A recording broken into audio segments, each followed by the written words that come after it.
절씩 교독하도록 하겠습니다. 그들이 사도의 가르침을 받아 서로 교제하고 떡을 떼며 오로지 기도하기를 힘쓰니라.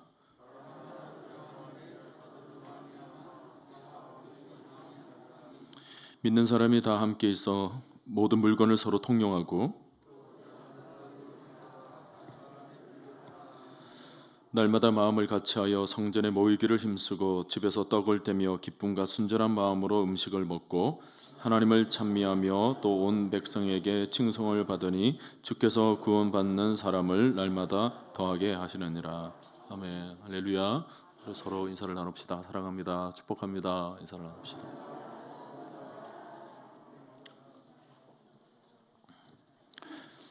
우리 교회 연초에 좀 많은 일들이 있는 것 같죠. 제일 먼저는 목적이 이끄는 40일 하고 또 끝마치자마자 큐티 또 소그룹 동력 여러 가지 일들을 아마 여러분들이 따라오시느라 어때요? 잘 따라오고 계십니까? 예. 더군다나 우리 저기 또 제자반까지 지금 하고 있고 여러분들은 또 모르시겠지만 어제는 또 우리 교사 세미나도 했어요. 교사 대학 하면서 우리 주일학교 선생님들 하고 오늘은 아까 전에 이제 구역장님들 또 새롭게 구역장을 리더로서 잘 섬기기 위한 그런 내용들을 또 다루고 그렇습니다. 우리 하나님께서 모든 발걸음 속에 큰 은혜 주셔서 잘 감당할 수 있는 능력과 믿음을 더해 주시기를 간절히 기도드립니다. 교회의 가장 중요한 밑거름이라고 볼 수가 있어요. 오전에 제가 말씀을 나눴듯이 이 소그룹은 그냥 단순하게 옛날에 여러분들이 생각하고 있었던 구역 정도로 생각하시면 안 됩니다. 우리 옛날에 구역이라는 소그룹이 있기는 있었거든요. 구역장 중심으로 같이 예배도 드리고 하는 그런 모습은 있었지만 오늘날 좀 최근에 소그룹 운동이 일어나고 있는 부분은 조금은 발전적인 측면도 있고요. 조금은 다른 측면이 좀 있습니다. 단순하게 모이는 데에서 그치지만 말고 그 모임 속에 실질적으로 말씀이 살아 작동하는 그런 능력이 소그룹 가운데 있어야 되겠다라는 생각들이 지금 바닥에 뻗쳐서 나가고 있습니다. 그리고 저 코로나를 우리가 거치게 되면서 코로나를 이제 극복하는 대안으로서 지금 소그룹이 지금 각광받고 있는 측면입니다. 옛날에는 우리가 대그룹에서 참 부흥의 불길을 많이 경험하고 했거든요. 잘 아시죠? 우리 대그룹 속에서 부흥회도 하고 같이 뭐 어떤 전체적인 세미나나 대그룹 전체를 대상으로 뭔가 활동을 하던 모습이 있었습니다만은 이게 코로나를 딱 지나면서 아마 그런 대그룹적인 활동이 싹 줄어들어 버렸어요. 아마 이제 코로나 이후의 시대를 우리는 보통 AC 시대라고 얘기를 하거든요. 지금 BC를 넘어서 AD를 거쳐서 지금 AC 시대를 살아가고 있습니다. After 코로나라는 그런 뜻입니다. 이 AC 시대에는 어쩌면은 부흥회를 다시 보기가 힘들 줄도 모릅니다. 부흥회 강사분들이 그래요. 옛날에는 부흥회도 하고 교회 전체를 좀 일으키는 그런 집회가 좀 있었는데 최근에는 부흥회 강사분들이 거의 전무하다시피 지금 활동을 안 하고 있는 그런 추세입니다. 그럼 교회가 무슨 힘으로 교회를 유지해 나갈 수 있습니까? 그냥 주일날 오전에 나누는 담임 목사님들의 설교 하나 가지고 온 성도들이 지금 지탱해 나가야 되는데 그러기는 너무나도 역부족이죠. 설교 한 편 가지고 이루어 나가는 데는 굉장히 어려움이 있습니다. 왜냐하면 지금의 세대가 영적인 사단의 권세가 굉장히 바닥에 지금 뻗어 나가고 있는데 우리의 그에 대한 대응 능력이 너무 저조하면 안 되는 것입니다. 세상은 급변해 가고 있는데 그 조리에 자칫 잘못하다가 우리가 휩쓸리기 마련인 것입니다. 그래서 우리의 내면의 내적인 어떤 힘을 길러야 되는데 그것이 무엇일까? 지금 AC 시대를 바라보면서 교회를 다시 세우는 거에는 비결은 소그룹밖에 없다라고 이구동성으로 지금 성경학자들도 그렇고 교회 성장학자들이 이구동성으로 지금 얘기를 하고 있어요. 소그룹. 사실은 소그룹은 일찍이 우리가 가지고 있었던 모임입니다만은 지금의 소그룹의 형태는 소그룹 속에서 이제 말씀의 힘을 공급받지 않은 시대라고 제가 말씀을 드리고 있는데, 여러분 그게 얼마만큼 공감을 하고 있는지 모르겠어요. 대그룹이 아닌 소그룹 속에서 얼마나 말씀의 능력이 지금 작동하고 있는지, 그걸 여러분 잘 좀 점검을 해볼 수 있기를 바라는데, 우리의 소그룹이 소그룹처럼 소그룹다운 그런 모습을 갖추기 위해서는 여러분들이 기본적으로 소그룹이 무엇인가에 대한 기본적인 이해도를 좀 가질 필요가 있습니다. 그래서 오늘 소그룹 세미나를 하면서 어떤 소그룹의 방법적인 측면들은 이미 홈페이지를 통해서 제가 소그룹 리더십을 위한 여러 가지 강의 내용들을 우리 구역장님들과 순장님들에게 이미 알려드렸습니다. 많은 분들이 지금 하고 있는 것으로 아는데, 우리 성도님들 전체는 같은 구성원으로서 소그룹에 대한 기본적인 이해가 되어 있지 않으면 아무리 리더가 준비되어서 리더를 한다 하더라도 그걸 따라오지를 못해요. 이상하게 어떤 방향이 될지에 대한 기본적인 방향을 알고 따라오는 것과 전혀 모르고 따라오는 것과는 이건 차원이 틀린 것입니다. 그래서 제가 전체 우리 성도님들 대상으로 소그룹에 대한 기본적인 이해의 맥락에서 오늘 몇 가지만 말씀을 드리는 것으로 시간을 좀 보낼까 합니다. 우선 여러분 받으신 유인물들을 한번 펼쳐 보시기를 바랍니다. 제일 먼저 나오는 것이 소그룹 가치라고 그랬는데, 소그룹이 어떤 가치를 가지고 있는가? 우선은 교회에는 두 그룹이 있습니다. 바로 대그룹과 소그룹, 이 두 가지의 그룹이 있어요. 부산에 풍성한 교회라고 있습니다. 그 교회는 두 날개 시스템을 가지고 있는데, 그 말하는 두 날개가 뭐냐면 대그룹 날개와 소그룹 날개를 얘기하는 거예요. 그러니까 전체를 대상으로 이끌어가는 큰 날개 몸짓이 있고, 그리고 잘게 부분적으로 이끌어가는 소그룹의 날개가 있다. 그 두 날개로 지금 풍성한 교회는 오래전부터 한국교회 모델이 될 정도로 아주 풍요롭게 지금 날아다니고 있는 그런 측면입니다.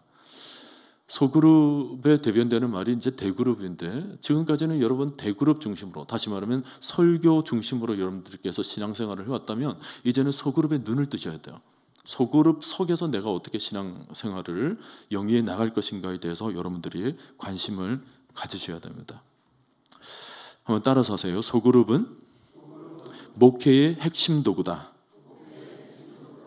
이것은 담임 목사가 강단에서 설교만 잘하는 그런 시대는 어쩌면 좀 지나고 있는 줄도 모릅니다. 목회는 관계예요. 관계. 사람과 사람과의 관계가 이어지는 것이 목회거든요. 그런데 이런 관계를 단순하게 담임 목사님이 주일날 전체 설교를 하고 나가서 인사만 잘한다고 해서 교회가 잘 만들어지는 것이 아니라는 거예요. 여러 활동들을 통해서, 교회 안에 있는 여러 활동들을 통해서 관계가 끈끈하게 형성되어 있지 않으면 AC 시대의 목회는 굉장히 힘들 수 있다는 것입니다.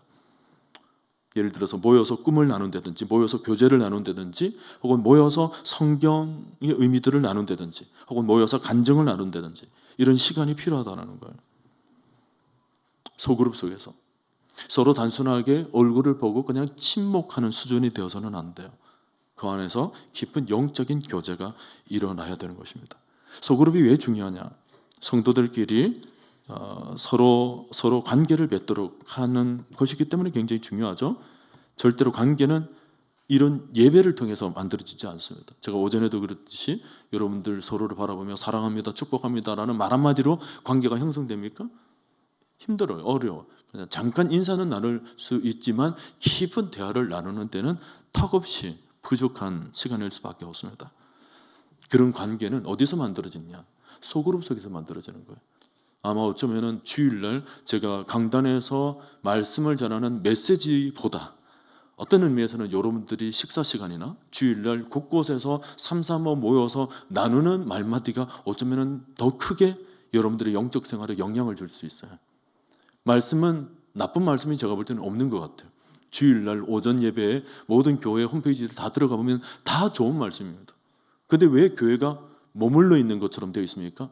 소그룹이 살지 않았기 때문에 그렇습니다. 교회가 소그룹이 살아있는 교회는 역동적입니다. 메시지도 메시지지만 소그룹이 산에서 역동적으로 움직이는 교회들은 뭔가 분위기가 다른 거예요. 자, 소그룹을 통해서 목회의 핵심 도구라고 그랬는데 몇 가지 그 의미들이 있는데, 첫 번째는 새가족 흡수에 소그룹이 절대적으로 역할을 합니다. 새가족 흡수.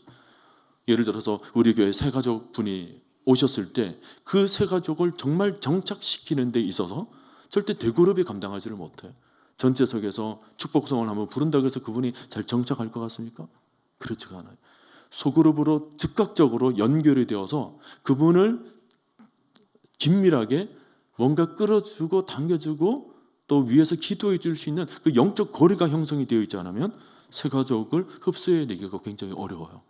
이 끈의 이 맥락을 우리 교회가 탄탄하게 가져가 준비가 되어 있지 않으면 우리는 새가족을 하나님께서 보내주셔도 그냥 구멍 뚫린 그물과 같습니다. 그냥 아무도 담아내지를 못하는 거예요. 밑 빠진 독과 같습니다. 물을 아무리 퍼부어도 그냥 흘러버리고 마는 거예요. 또 하나 이 소그룹이 하는 역할이 뭐냐면 평신도의 리더를 양성하는 겁니다. 리더 양성. 리더가 뭐죠? 그룹을 인도하는 거죠. 자그마한 그룹에서 두세 사람 혹은 대여섯 사람 혹은 10사람의 무리들을 그 속에서 소그룹 작용을 통해서 한 사람 한 사람이 길러지는 거예요. 제일 먼저는 인격이 길러지고 또 지혜가 길러지고 성경 지식이 길러지고 관계성이 길러지고 그렇게 하면서 리더가 만들어지는 것입니다. 다 소그룹을 통해서 이렇게 만들어지게 되는 작업인 거죠. 그리고 또 하나는 성경이 서로 세워주라 그랬는데 그것도 실현할 수 있는 곳이 바로 소그룹이에요. 세워준다라는 것. 안아주고 감싸주고 붙받쳐주고 하는 거 있죠. 지주 역할을 해주는 것. 대그룹에서 할 수가 없어요.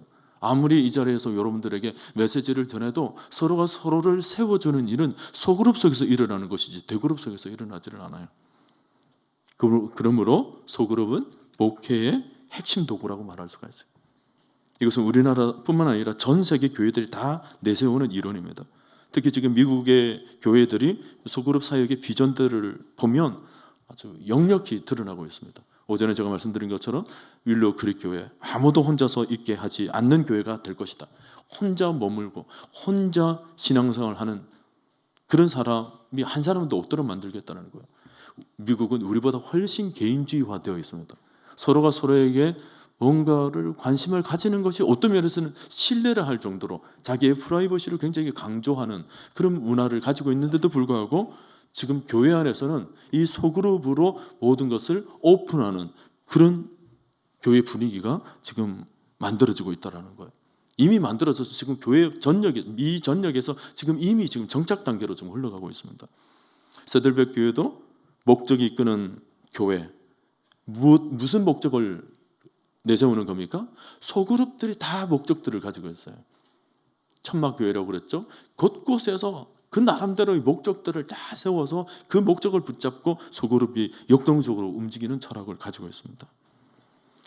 자, 그렇다면 우리가 지금 소그룹 그러는데 이 소그룹이 무슨 의미일까? 무엇을 얘기하는 것일까?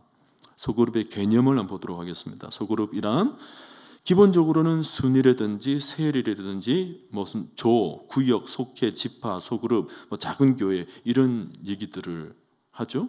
지금까지 여러분들이 교회 생활을 하면서 아마 많은 얘기들을 비슷한 단어들을 들었을 것입니다. 소그룹은 이렇게 다양한 별명들을 가지고 있어요. 그리고 우리 교회가 이 중에서 어떤 것을 선택하는가에 따라서 소그룹의 형식이 달라지겠죠. 이 시간에 그런 형식들을 일일이 다 설명해 드릴 수는 없고요. 다만 한 가지만 여러분들이 이 소그룹에 대해서 마음을 좀 담으시기를 바랍니다. 여러분들 가지고 계신 프린트물에 그대로 나와 있는데 닉 맥브라이드라는 박사가 정의를 해놓은 개념입니다. 같이 한번 읽어볼까요? 교회 공동체 시작. 교회 공동체 내에서 더 12명의 사람들이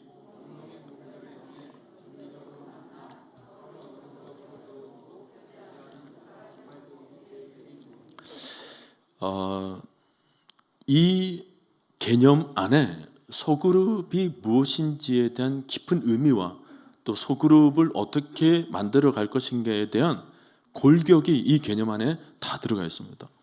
우선 맨 먼저 나오는 교회 공동체 내에서 그랬습니다. 소그룹은 학교에서도 또 회사나 군대에서도 사용될 수 있지만 특별히 교회 공동체 속에서 명확한 영적 의미와 목적을 가지고 있습니다. 그리고 3명에서 12명의 사람들이 그랬어요.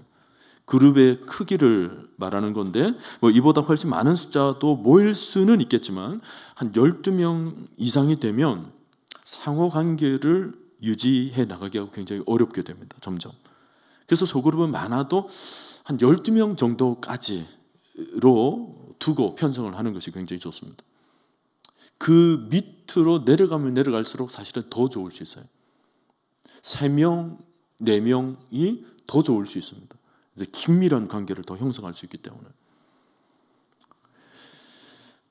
그 다음 세 번째로 공동의 목표를 향하여 그랬습니다. 이게 소그룹의 공동적 목표를 말하는 것인데 두 가지입니다. 소그룹이 가지고 있는 공동적 목표는 하나는 영적으로 서로 세워주며 기도하는 목표를 가지고 있습니다. 영적으로 서로 세워주기와 교제하는 것. 그리고 또 하나는 궁극적으로 그리스도를 닮아가는 일, 소위 제자화라는 것이 궁극적인 목표가 될 수가 있습니다. 여러분들이 우리 교회에서 소그룹을 한다 그랬을 때 이 두 가지의 목표가 있다는 것을 꼭 기억할 수 있기를 바라요. 서로 세우며 교제하는 것이다. 그리고 궁극적으로 우리 모두가 누구를 닮아가요? 그리스도를 닮아가는 거예요. 그것을 제자화라고 얘기를 하는 것입니다. 그리스도를 닮아가는 거. 그래서 나중에 마지막으로 다시 다루기로 하고요.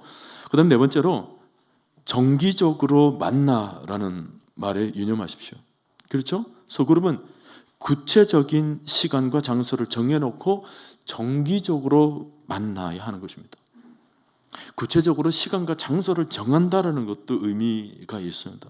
한번 만나서 어느 정도 시간을 가질 것인가에 대한 기본적인 룰이 좀 있을 필요가 있어요.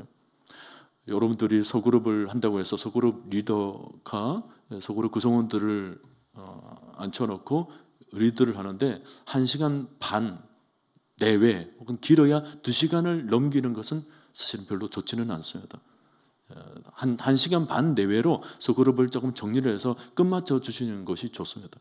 우리는 소그룹 수준을 거의 뭐 잡담 뭐라 그럴까요? 일상의 대화를 오래 나누는 수준으로 하다 보니까 2시간, 4시간을 막 그냥 흘러갈 수가 있어요.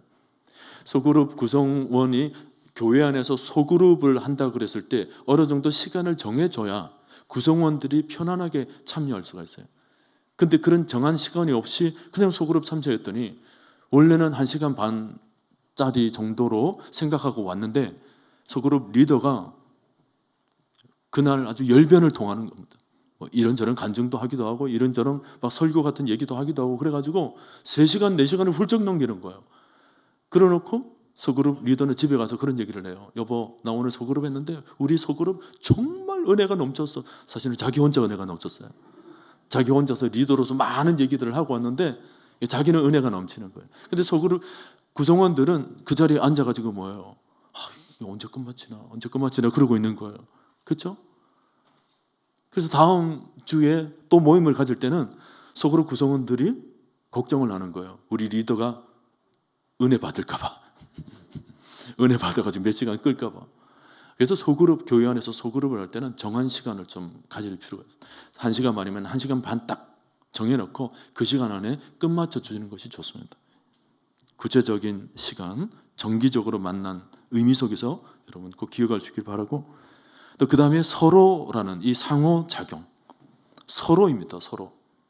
이것도 뒤에 다시 조금 더 살펴보겠지만 소그룹 속에는 사실은 소그룹 인도자가 있기는 있습니다만은 소그룹 인도자를 포함해서 서로가 서로에게 영향력을 좀 끼쳐야 되는 것입니다.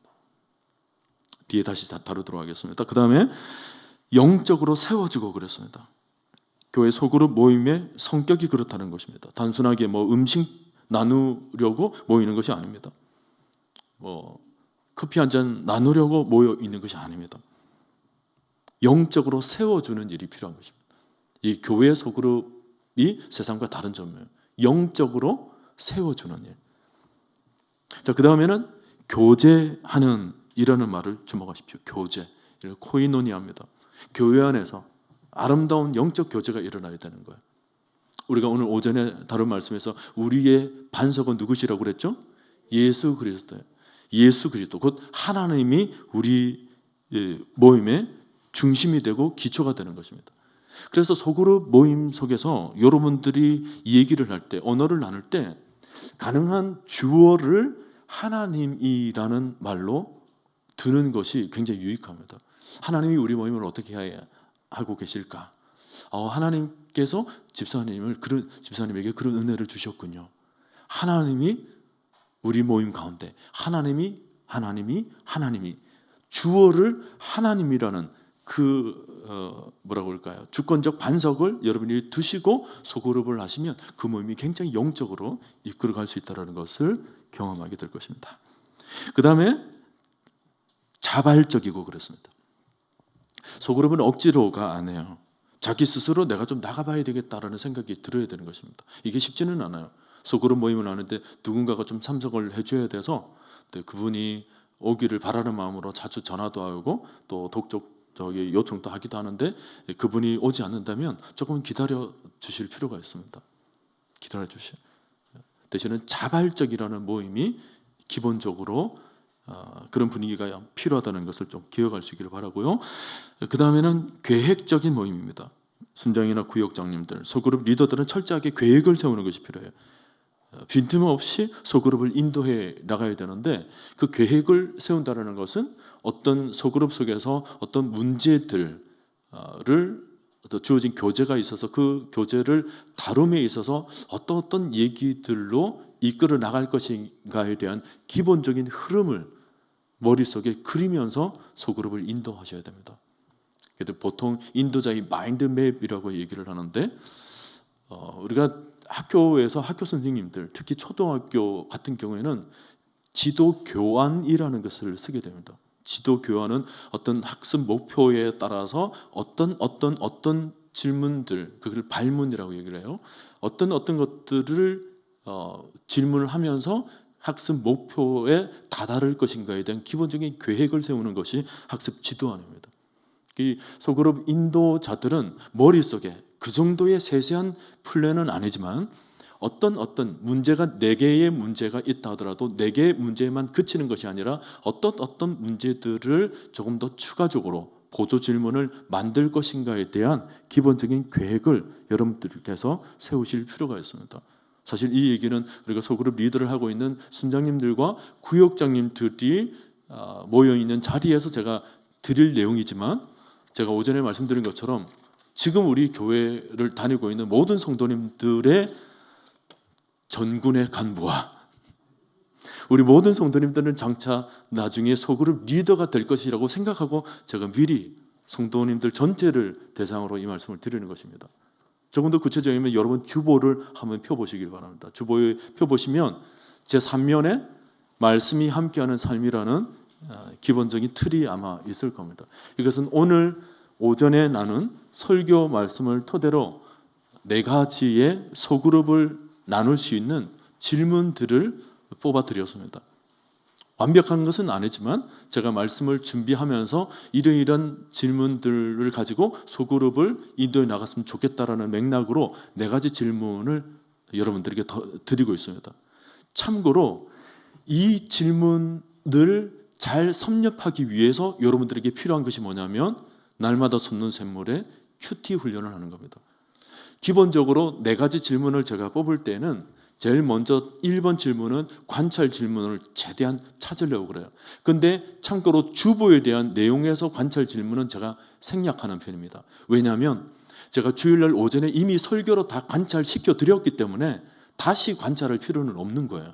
그래서 주보에 제시되어 있는 내용으로서는 관찰 질문이 생략되어 있지만 기본적인 나눔의 틀은 여러분이 큐티를 생각하시면 돼요. 큐티에서 관찰, 우리를 이걸 한번 찾아볼까요? 어떤 의미들이 있는지, 또 어떤 단어들이 있죠? 어떤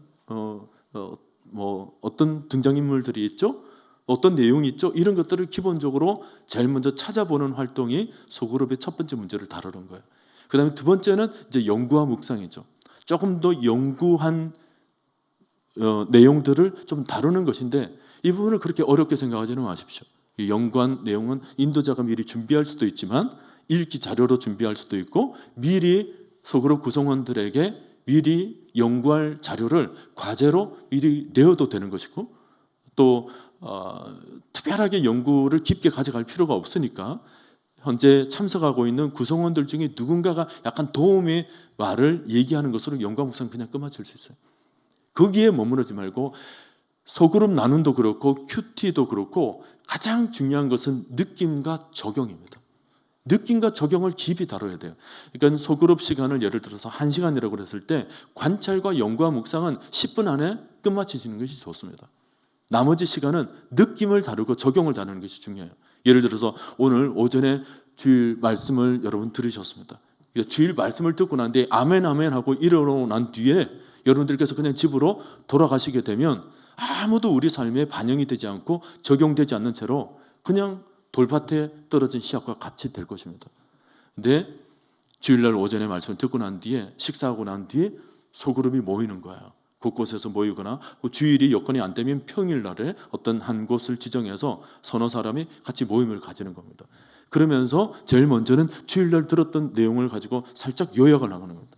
그 요약을 저는 주보에 이렇게 간략하게 소개를 해드려요. 물론 전체 요약은 아니지만 방향을 잡기 위한 글만 살짝 소개를 해드리고 있습니다. 자, 이런 얘기로 살짝 같이 우리 서론, 그래서 그냥 서론이라고 얘기했을 때 서론을 잠깐 읽어볼까요? 하고는 서론을 읽고 그리고 난 뒤에 추가적으로 주일날 들었던 내용들, 추가적으로 어떤 말씀들이 있었습니까? 라를 이렇게 얘기를 하면 주일날 들었던 내용들을 이렇게 저렇게 얘기를 나누게 되죠. 이런 말씀이 있었다, 그런 말씀이 은혜가 되었다, 이런저런 얘기들을 가지고 추가적으로 서론 혹은 관찰 부분에 해당되는 내용을 풍성하게 그냥 만들어 놓는 겁니다. 그것을 10분 안에 끝마치면 돼요.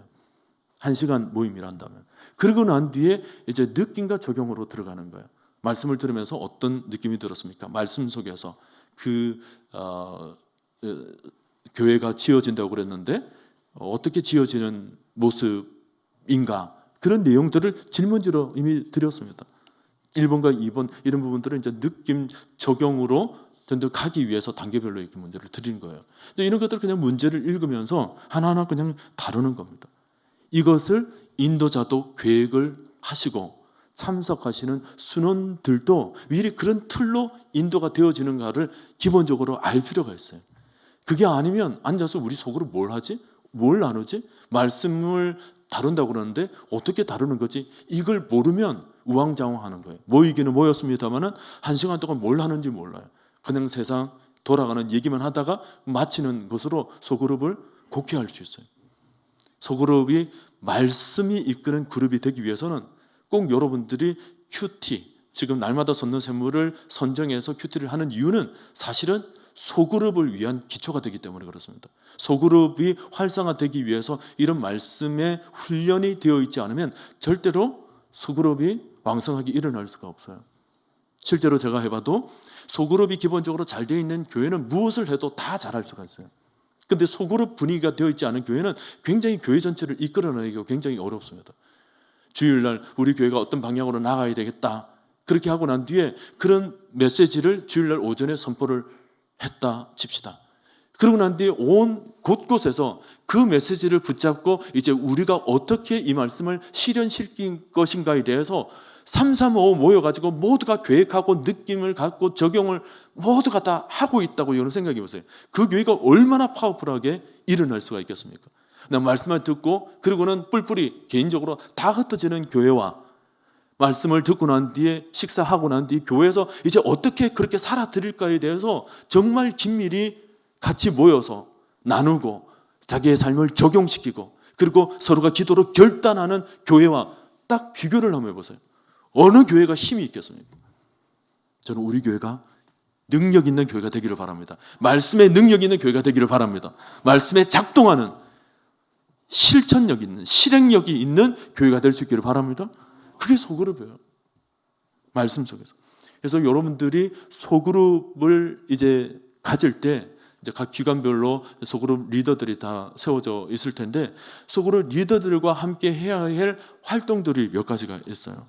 소그룹 모임을 가지면서 가지게 될 활동들. 우선은 여러분 유인물을 보세요. 첫 번째는 양육입니다. 양육. 우리가 읽은 사도행전 2장에도 그게 나와 있죠. 그들은 사도들의 가르침을 받는데 힘썼다고 그랬습니다. 사도들의 가르침. 뭐 사도들이라고 해서 우리들에게 굉장히 말씀에 탁월한 사람이 우리의 모임을 이끈다, 뭐 그런 정도로 생각하지는 마시고, 사도들의 가르침은 그냥 하나님의 말씀이라고 생각하십시오. 하나님의 말씀을 받아내는데 힘썼다라는 것입니다. 양육. 그리고 두 번째는 예배입니다.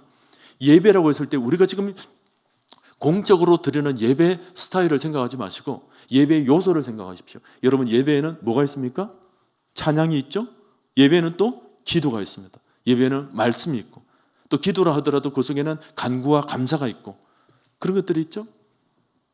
그런 요소들을 생각하십시오. 그러니까 우리의 소그룹 속에 찬양이 있어야 되는 것입니다. 여러분들이 3, 4, 5 모인 자리에서 다소곳이 찬양을 한번 불러보시길 바랍니다.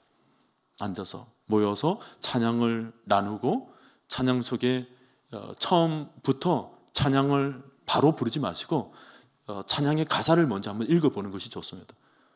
무작정 그냥 찬양을 하기보다 꼭 반주가 뭐 있을 필요는 없지만 누군가가 반주를 하실 수 있다면 반주의 도움을 얻어서 하는 것도 좋습니다. 요즘은 뭐 MR 해가지고 휴대폰으로 틀어놓는 경우도 있는데, 어떤 식으로든 여러분들 찬양에 도움되는 것들을 가져오셔서 이제 찬양의 모임을 살짝 만드는 것이 필요합니다. 주구장창 찬양만 또 해서는 안 되죠. 기도 반드시 있어야 됩니다. 모임이 말씀이 인도하는 작업이기 때문에, 말씀이 인도하는 모임이기 때문에 반드시 여러분이 기도가 있어야 됩니다. 소그룹 모임을 시작하면서 적어도 기도 제목을 서로 나누십시오. 어떤 기도 제목이 있는지, 어떤 간절한 그 응답받아야 될 기도 제목이 있는지를 나누고, 필요한 내용들을 나누고 난 뒤에 그걸 붙잡고 간절히 기도하는 모습도 소그룹 속에 있어야 되는 거예요. 다 예배입니다. 감사가 뭡니까? 서로 한 주간 있으면서 감사한 일이 어떤 건지 나눠볼까요? 이렇게 얘기를 하면 어떤 감사적인 측면을 얘기를 하죠. 그때는 여러분들이 약간의 지혜가 필요합니다. 감사를 나누다가 보면 자칫 자기 자랑이 될 수가 있어요. 그때는 여러분 조금 지혜롭게 나누십시오. 너무 세세하게 나눌 필요가 없습니다. 좋은 일이라도 하나님께서 우리 손주에게 이런 은혜를 베풀어 주셨어요. 얼마나 감사한지 몰라요. 그 정도만 하면 됩니다. 우리 손주가 이런데 장학금을 받았대, 장학금을. 그기까지 말할 필요는 없어요.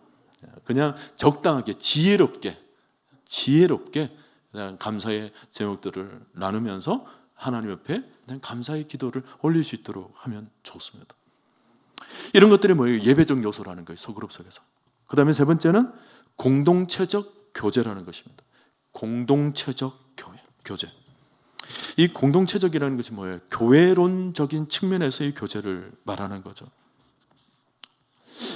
제가 교회 공동체적인 교제에 대해서 어느 신학자가 쓴 글을 제가 봤는데 조금 읽어드리겠습니다. 공동체 의식은 단순히 주관적으로 느끼는 소속감 같은 것이 아니다. 그것은 가정에서 가족들에게 대하여 갖는 마땅한 의무나 사랑의 헌신과 같은 감정에 더 가까운 것이다. 가족과 같다는 말, 우리 주변의 부패한 세대로부터 우리를 구원하시고 우리가 이 세상에서 변화되어 가도록 효과적인 그리스도인의 모임에 들어오게 하신 하나님의 역사하심을 함께 체험하고서 서로에게 자신을 바쳤을 때 이 공동체는 출발되는 것이다. 한마디로 자기 기분 따라, 자기 감정 따라 공동체의 모임을 가지는 것이 아니라는 거예요. 공동체적이라는 것은 교회론적인 측면에서 아주 중요한 의미를 가지고 있습니다. 영적 가족이라는 측면도 여러분 같이 생각하시길 바랍니다. 영적 가족. 공동체 속에는 부족한 사람이 있을 수 있습니다. 왜 교회 소그룹이 잘 안 되느냐 하면, 좀 속된 표현으로 내가 같이 하고 싶지 않은 사람이 그 속에 있다는 거예요. 그래서 사람들이 그게 싫어서 교회 공동체에 오지를 않습니다. 그냥 나만 조용히 그냥 신앙생활을 하려고 하는 그 이면에는 교회 안에서 모종의 상처까지는 아닌데 그냥 마음에 조금 어려워지게 된 모종의 어떤 일들이 아마 있을 거예요. 근데 여러분, 사실은 그때 여러분 교회 공동체를 피하시면 안 됩니다. 우리는 아이를 기르면서 언제 부모가 된다는 것을 느끼게 되냐면 아이가 자랄 때가 아닙니다. 잘하면 지가 잘해서 그런 거지 내가 특별히 잘해서 한 것은 없어요. 근데 언제 우리가 부모가 되냐면 내 아이가 사고치고 올 때, 내 아이가 못났을 때. 저 그때 그렇죠? 돈 많은 자식은 사돈네 자식이고, 똑똑한 자식은 국가의 자식이고, 사고치는 자식만 내 자식이 되는 거예요. 그게 부모입니다. 우리가 영적 가족이 된다는 것도 뭐예요? 영적 가족도 보면 교회 안에 조금 부족하고 인품이 좀 부족한 사람이 있으면 있을수록 내 사랑이 좀 필요한 거야. 내가 안아줌이 필요한 겁니다. 그를 안아주지 못하면 그는 누구에게 가서, 어느 단체에 가서 그가 만들어지게 되는 것입니까? 교회에서 만들어지고 말씀으로 만들어지고 말씀으로 세워져야 되는데, 그런 사람들 한 사람 두 사람 다 내주고 나면 우리는 결국 한 사람 예외 없이 다 혼자서 신앙생활을 해야 될 겁니다. 내 마음에 똥 맞는 사람이 누가 있어요? 그렇잖아요? 부부도 한평생을 살아도 마음에 똥 맞습니까? 그냥 맞춰 사는 거지. 어떻게 똥 맞는 채로 삽니까? 평생을 그냥 맞춰가면서 사는 것 아닙니까? 어찌? 저만 맞춰 삽니까?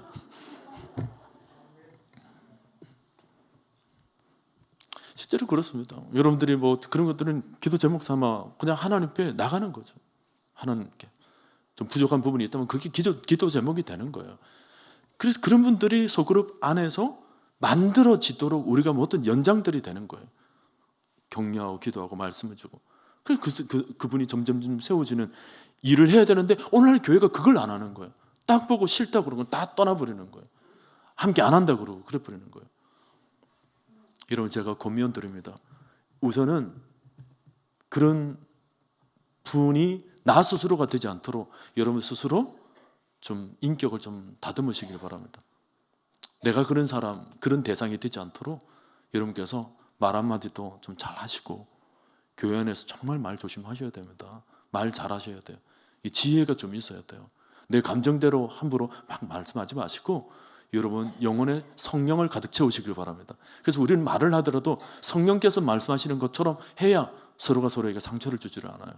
하나님께서 말씀하시는 것처럼 말씀을 하면 지혜로운 말이 되는 거예요. 그래서 나 스스로가 일단 그런 대상이 되지 않도록 여러분 각자는 다 노력을 하세요. 그러고 난 뒤에 소그룹 속에서 그런 사람이 올 때 새롭게 그를 받아들이십시오.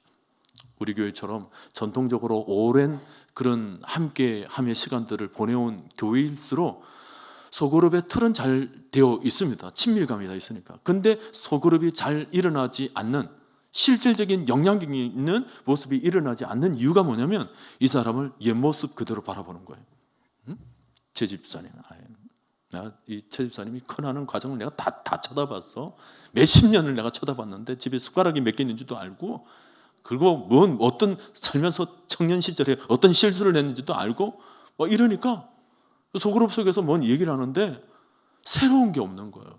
뭔가 나눔 속에 말씀을 중심으로 나누고 싶은데 막상 나누려 하니까 나의 형편을 다 알고 이러니까 말씀을 붙잡고 나아가는 모습이 오히려 쑥스럽게 느껴지는 겁니다. 내가 새롭게 뭔가를 말씀 붙잡고 나아가려고 하는데, 여러분 이거 바꿔야 돼요. 우리처럼 정말 오래전부터 지내왔던, 또 어떤 면에서는 우리 뭐 고구마 줄기도 많잖아요.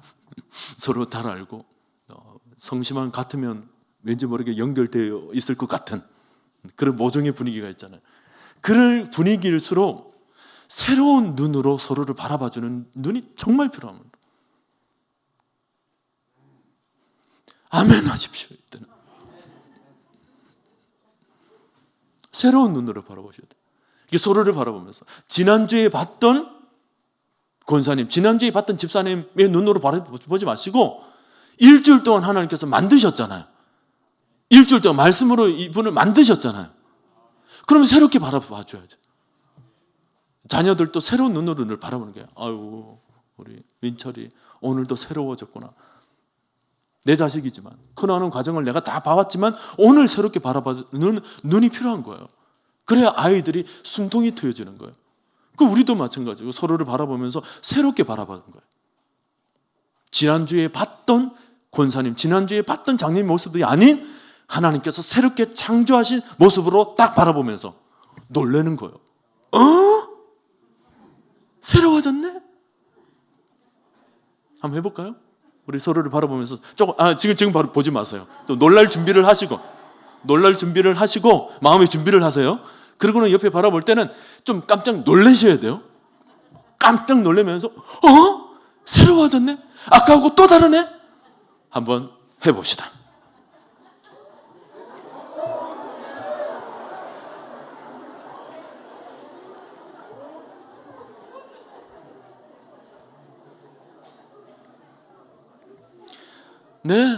네. 새롭게 바라봐줘야 돼요. 우리는 새로운 피조물이라고 그랬어요. 하나님께서 날마다 우리를 새롭게 만들어 가시는데 우리의 눈과 마음은 뭐예요? 맨날 옛 것으로 바라보고 있는 거예요. 그러니 교회가 발전이 없는 거예요.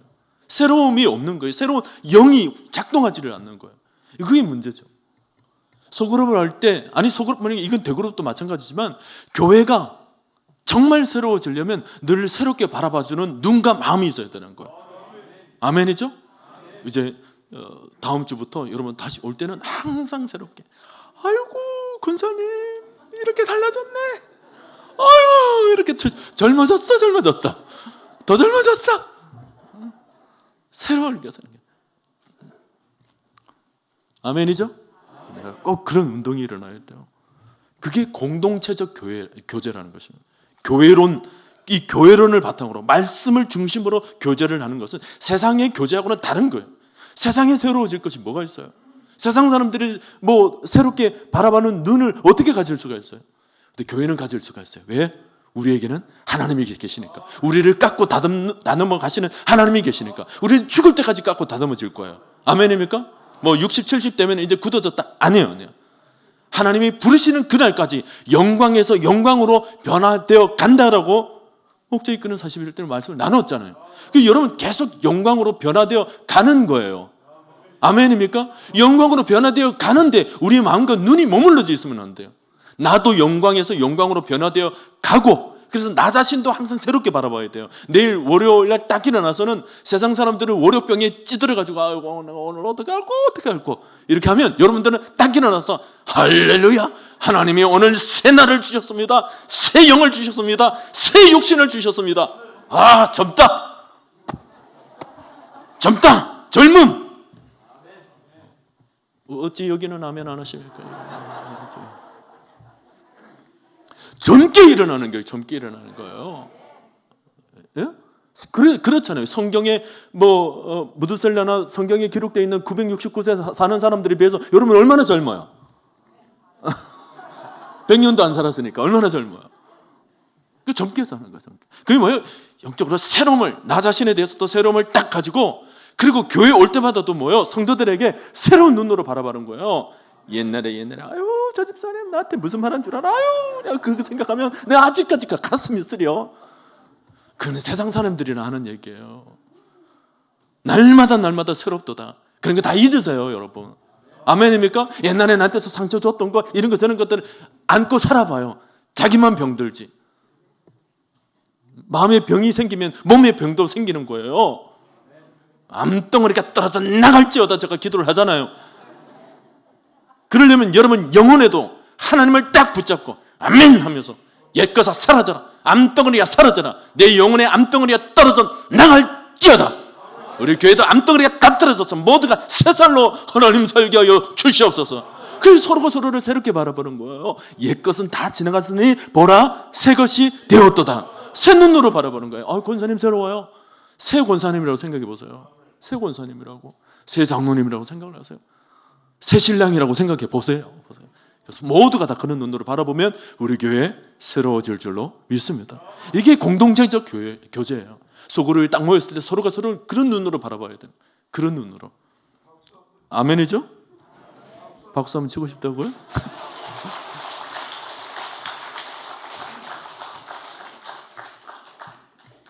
마지막으로 네 번째가 뭐냐면 선교입니다. 선교요. 이 선교를 단순하게 해외로 나가는 그런 선교로 생각하지 마시고 영혼을 건져내는 전초 기지 역할이라고 여러분 생각하시면 됩니다. 소그룹은 전도적 개념이 포함되어 있는 거예요. 소그룹은 우리끼리가 되어서는 안 돼요. 기본적으로 여러분들이 소그룹을 하면서 생각해야 될 것은 지금이 3명, 4명으로 시작합니까? 연말이 될 때까지 반드시 3명, 4명으로 끝마치는 것이 아니라 5명, 6명으로 끝마치도록 소그룹은 항상 기도의 제목을 가지고 있어야 되는 것입니다. 그게 선교적 개념이라는 게, 우리가 소그룹으로 모여서 있을 때 소그룹은 뻗어져 나가는, 그 뻗어져 나감을 강조하는 소그룹을 보통 그렇게 셀이라고 보통 얘기를 하는데, 모든 소그룹이 다 그런 요소를 가지고 있어요. 소그룹은 생명력이 있어야 되는 거예요. 그냥 우리끼리만 평생 1년이 가나 2년이 가나 3년이 가나 3명만 있고 4명만 있으면요, 소그룹에 아무런 전진이 없게 돼요. 우리는 하나님을 모시고 있다는 것은 하나님이 살아계시고, 그 살아계신 하나님은 우리로 하여금 날마다 가지가 뻗어져 나가도록 시절을 쫓아 열매를 맺게 하시는 은혜가 있다는 것을 꼭 기억할 수 있기를 바라요. 그게 뭡니까?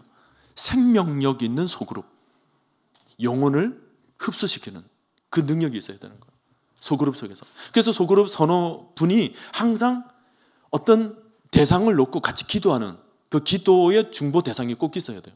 그것은 한 영혼일 수도 있고, 지역일 수도 있고, 나라일 수도 있고, 열방일 수도 있습니다. 그래서 선교적 요소라고 얘기를 하는 거예요.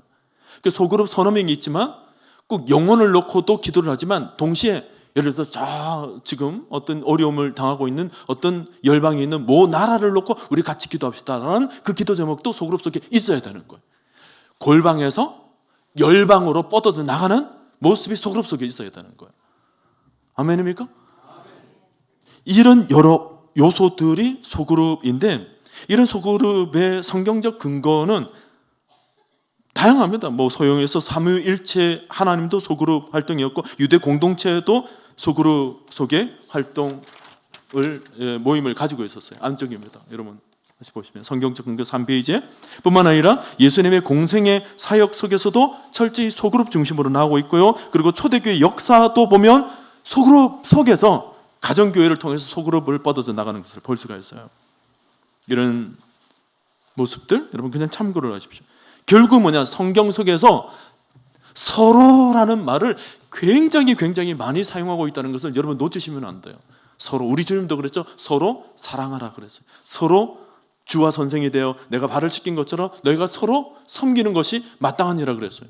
성경에서 이 서로라는 단어가 굉장히 중요합니다. 사도행전뿐만 아니라 서신서에 나와 있는 여러 메시지 중에 이 서로라는 말을 가지고 우리 교회 공동체에 자극을 주는 요소들이 얼마나 많은지 몰라요. 꼭 기억할 수 있기를 바랍니다. 서로입니다. 서로. 여기서 말하는 서로라는 것은 서로 인도자 또 참여자들이 서로에게 영향을 주는 내용인데, 그게 소그룹의 가치, 치료 효과라는 것입니다. 일반화, 우리 한 배 탔다라는 거예요. 여러분 소그룹 속에 절대 어느 누구도 혼자서 우뚝 서지 마십시오. 제가 지난번에 살짝 제가 말씀드린 내용이 있는데, 소그룹 모임을 딱 하다가 그런 분이 있어요.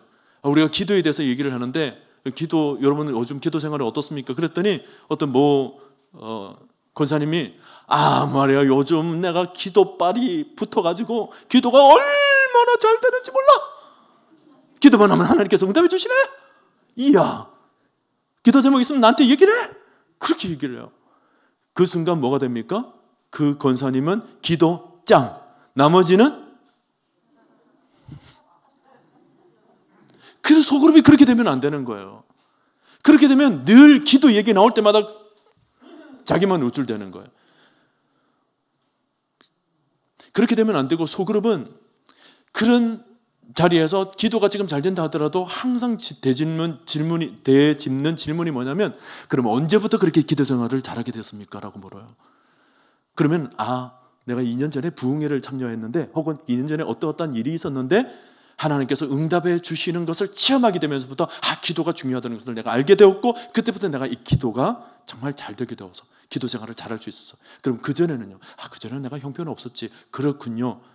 권사님도 그전에 형편없던 때가 있기는 있었군요. 다른 분은 어떠십니까? 요즘 기도가 잘 안 돼.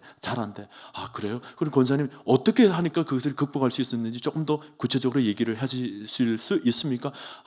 내가 말씀을 붙잡았더니, 혹은 어떤 것을 붙잡았더니, 혹은 어떤 책을 읽었더니 이런 어떤 모종의 방법이 얘기가 되어질 거예요. 그럼 우리도 그렇게 한번 해볼까요? 해서 모두가 다 그 방법을 찾아서 기도가 올라가도록 만드는 거죠. 또 소그룹 속에서는 어느 누구도 올라가서도 안 되지만 어느 누구도 내려가서도 안 됩니다. 자, 우리 개인의 삶을 나눠볼까요? 사실은 내가 말할 게 있어요. 사실은 우리 가정생활이 엉망이에요. 요즘 남편하고 사이가 안 좋아요. 힘들어요. 맨날 싸워요. 어쩌면 이혼 위기까지 갈지도 모르겠습니다. 이런 얘기를 하니까 갑자기 분위기가 삼엄해진 거예요. 그래서 이거 어떻게 해요? 아이고, 우리 모두 김 집사님을 위해서 기도하도록 합시다. 하나님, 우리 김 집사님 가정 이혼 안 하게 해주세요. 막 기도를 해요. 그런 기도 끝났습니다. 자, 김 집사님 집으로 돌아오는 발걸음 가벼울까요? 무거울까요? 무거워요. 다른 사람들은 이혼 안 하는 아주 아름다운 가정을 가지고 있는 사람, 나만 이혼 위기에 놓여져 있는 사람, 이렇게 돼버리는 거죠. 그러면 김 지사님 돌아가는 발걸음은 너무 무거워. 그러면서 뭐예요? 머릿속에 오만 생각이 다 드는 거예요. 이제 다음 주부터 저 사람들이 나를 이상한 눈으로 바라보겠지? 이혼을 앞두고 있는 가정으로 바라보겠지? 어떡하지? 여러분 주둥이, 내가 괜히 말했어. 내가 다시는 내가 속으로 속에서 내가 얘기를 하나 봐라. 다음 주부터는 그냥 입 꼭 다물고 있는 거예요. 왜 이런 일이 일어나면 혼자서 이렇게 된 거예요. 인도자가 중요해요. 그때 혼자가 그렇게 떨어져 있을 때 절대 혼자 그렇게 되도록 냅두면 안 되는 거예요. 어떻게 하냐면, 그렇군요. 김 집사님이 지금 마음이 너무 힘든 상황에 놓여져 있군요. 다른 분은 어떻습니까? 혹시 다른 분들 중에 우리 김 집사님처럼 이렇게 어려웠던 적이 있으신 분 없습니까? 물어봐요. 그러면 옆에 있던 최 집사님이 사실은 김 집사님 마음에 제가 동해요. 사실은 제가 한 2년 전에 그랬던 적이 있거든요. 그래요?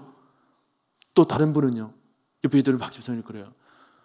말도 마세요. 저도 힘들던 적이 있었는데 이런 어려움이 있었는데 하나님께서 그래도 은혜 주셔서 이렇게 됐습니다. 라는 그런 얘기를 나누게 되면서 그렇군요. 우리 김 집사님처럼 우리 모두가 다 힘든 적이 있었군요. 모두가 다 이런 상태로 가야 되는 거예요. 가서 그러고 난데 그러면 우리는 어떻게 할까요? 하나님 말씀을 한번 찾아볼까요? 그래서 말씀 속에 우리 다시 모두가 다 일어나도록 만드는 거예요. 그게 뭐냐면 소그룹의 지금 일반화, 상호간의 학습, 그리고 모방, 애착심, 카타르시스라는 이 말 속에 다 포함되어 있는 것입니다. 같이 느끼는 거예요. 아픔을 느껴도 같이 느끼는 것이고 올라서도 같이 올라서는 거예요. 소그룹은 그 어느 누구도 선봉장에 있어서도 안 되고 쳐져서도 안 되는 것입니다. 우리 모두가 같은 동질화 속에서 같은 한 배를 탔고 모두가 다 선생이 되는 거예요. 인도자라 하더라도 내가 우뚝 서서 인도를 하는 것이 아니고 나도 구성원들 통해서 나도 배우는 것이 있어야 되는 거예요. 그렇죠? 나도 또 해봐야지 하는 서로가 서로에게 모방을 보여주는 거예요. 그리고 정말 보고 싶다라는, 정말 그런 마음이 있을 때 떨어져 있더라도 속으로 구성원들이 서로 보고 싶은 마음이 있는 거죠. 그리고 털어놓고 나니 속이 정말 후련해라는 마음이 있어야 되는 거지 괜히 털어놨어라는 마음이 들면 안 된다는 거예요. 그러기 위해서는 여러분 소그룹 모임이 정말 진실해야 됩니다. 정말 소그룹 속에 진정성이 있어야 되고 경청을 잘 하셔야 돼요. 잘 들어주셔야 됩니다. 어떤 분은 소그룹 나누는데 자기 얘기 딱 하고 다른 사람 얘기할 때는 그냥 딴짓 하시는 분이 있어요. 다른 거 막 하고 휴대폰 만지고 막 이렇게 하는. 경청을 할 때 소그룹 속에 서러운 분이 딱 앉아 계셔서 누군가 얘기를 할 때는 딱 그분을 딱 바라보는 거예요. 몸도 딱 바라보는 거예요. 고개만 이렇게 보지 말고 몸도 딱 틀어서 바라보는데 약간 고개를 살짝 숙여 주시는 게 좋습니다. 주시고 뭔가 얘기를 할 때 반응을 해주시는 것이 굉장히 중요합니다.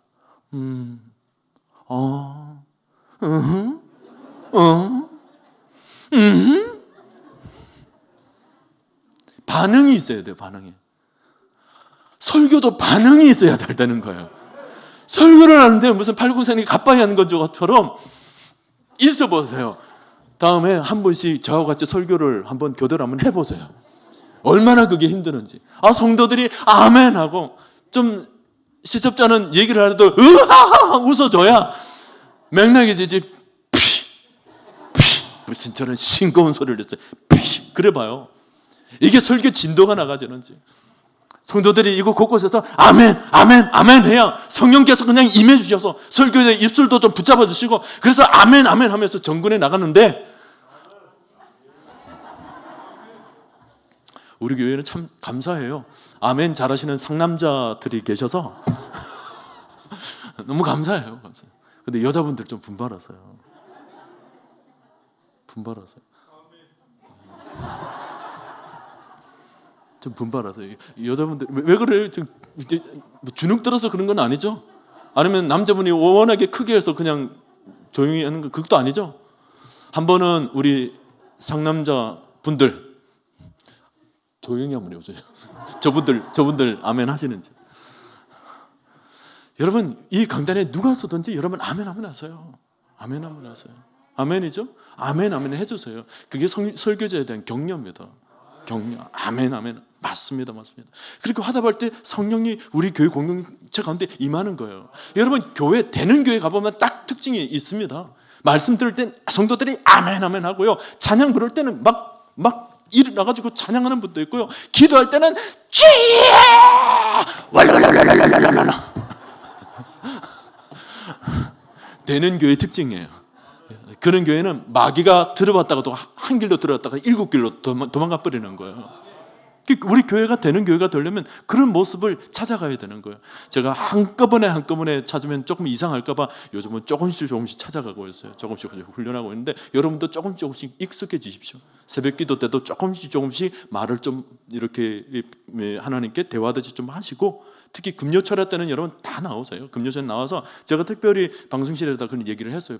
금요철할 때는 특별히 더 음악을 조금 더 크게 틀어라. 우리 성도님들이 기도 훈련을 해야 되니까 조금 더 자유스럽게 찬송을 기도를 좀 할 수 있도록 그렇게 만들어 드리라고 얘기를 하고 있으니까 여러분들이 금요철에 와서 막 부르짖는 또 하십시오. 소그룹 속에서 이런 것들이 일어나게 되면 정말 우리 교회 분위기가 달라질 줄로 믿습니다. 소그룹의 방법이 있는데 간단히 말씀드리면 연역 방법과 기납 방법이 있는데 처음부터 쉽게 말하면 그래요. 연역이라는 것은 마치 인도자가 설교하듯이 막 얘기를 하시면 안 됩니다. 우리 중에도 주일학교 선생님들 계시죠? 옛날에 주일학교 선생님들은 분방부 가지고 막 그냥 설교를 했어요. 그냥 쭉 해서. 그런데 요즘 아이들이 그게 너무 힘들어하는 거예요. 아니 전도사님의 설교를 1부 듣고 2부에서는 우리 선생님의 설교를 듣는 거예요. 그 하루에 설교를 2번 듣고 그냥 하는 거예요. 그러면서 자기 삶에는 매치가 되질 않나요? 제가 큐티 세미나 수요일날 큐티 세미나에서 그랬죠. 다윗 얘기를 하면서 전사님 나는 다윗처럼 되지 못하겠어요. 왜냐하면 우리 동네에서 내가 제일 커요. 근데 내가 골리앗이 되었으면 되지 다윗이 어떻게 돼요? 그 뭐냐면 적용이 안 돼서 그렇거든요. 그거는 자기의 삶을 그냥 연역적으로 여러분 다윗처럼 되세요라고 연역적으로 들었던 사람의 결론이 다 그렇게 나오는 거예요. 귀납적이라는 것은 여러분의 삶이 어떻는지를 삶을 다 건드리는 거예요. 건드려서 결론을 어떻게 하냐? 결론은 다윗처럼 그런 용맹한 믿음의 사람이 됩시다라는 결론을 맨 마지막에 이끌어내는 것이 귀납인 것입니다. 이런 부분에 대해서 큐티의 실제 큐티 나눔을 통해서 여러분이 이미 지금 연습하고 있는 거예요. 관찰, 연관 묵상, 느낌, 적용, 결단 이것이 사실은 귀납적으로 이루어진 것입니다. 맨 마지막 결단이 뭐냐면 곧 결론인 거거든요. 그 결론을 마지막으로 이렇게 가져가는 것이 바로 귀납적이라는 거예요. 참고하시고 마지막으로 소그룹의 목표는 뭡니까? 제자화입니다. 우리가 왜 이런 소그룹을 합니까? 결론은 여기 나와 있는 것처럼 에베소서에 그리스도의 장성한 분량에 충만한 데까지 이르도록 자라나는 것이 목표인 것입니다. 소그룹을 하는 목적은 단순하게 교제 수준으로서 멈추는 것이 아니고 모든 성도님들이 그리스도의 장성한 분량에 다다르도록 자라기까지 소그룹 속에서 그런 활동들을 해나가는 것입니다. 언제 다다를까요? 주님 부르시는 그날까지. 우리는 평생 자라나야 되는 거예요. 그러니 소그룹은 평생 멈출 수가 없는 거예요. 완전한 자아로 세워짐을 받기까지 우리는 멈추지 말고 달려야 되는 거예요. 어떤 분이 그래요. 목사님, 우리 기관의 나이는 벌써 80이 다 되고 80이 넘어가고 있는데 우리도 소그룹 해야 되나요? 그런 얘기를 해요. 여러분 해야 돼요? 안 해야 돼요? 제가 그분에게 뭐 직접적으로 그런 말씀 드리지 않았지만 저는 이렇게 대답을 하고 싶습니다. 지금 온전한 제자가 되어 있습니까? 답해 보세요. 온전한 제자가 되어 계십니까? 안 되어 있다면 소그룹 하십시오. 안 되어 있다면 소그룹 속에서 제자화 하십시오. 제자가 될 때까지 서로가 서로에게 깎고 다듬어주고 서로가 세워주고 격려해주고 이끌어주고 당겨주고 밀어주고 이런 활동들을 주님 부르시는 그날까지 소그룹 하셔서 우리 교회 아름다운 영적 공동체, 사랑이 꽃피는 영적 공동체 만들어갈 수 있기를 주님의 이름으로 간절히 축원드립니다.